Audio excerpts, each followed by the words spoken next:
बेटे दोनों सलील अमेरिका और इस्राइल। ইরানের সর্বোচ্চ নেতা আয়াতুল্লাহ আলী খামেনিকে উৎসর্গ করে 4টি বিশেষ গান প্রকাশ করেছেন বলিউড সিনেমার জনপ্রিয় কণ্ঠশিল্পী সুরকার ও পিয়ানোবাদক আদনান সামি। আর 10 জুলাই প্রকাশিত এই প্রকল্পটি ইতোমধ্যেই আন্তর্জাতিক অঙ্গনে ব্যাপক আলোচনা তৈরি করেছে। 4টি গানে নেতৃত্ব, দৃঢ়তা, সহনশীলতা এবং স্মৃতিচারণের মতো বিষয়কে প্রাধান্য দেওয়া হয়েছে।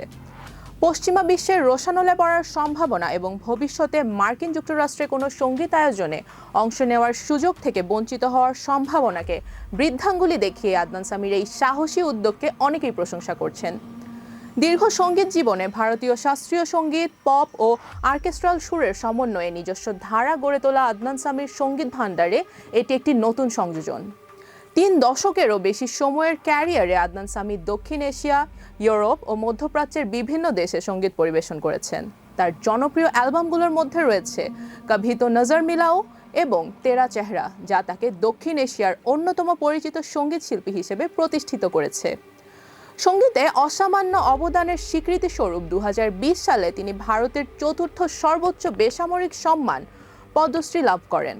পাশাপাশি ক্যারিয়ার জুড়ে তিনি একাধিক মর্যাদাপূর্ণ সঙ্গীত পুরস্কার অর্জন করেছেন।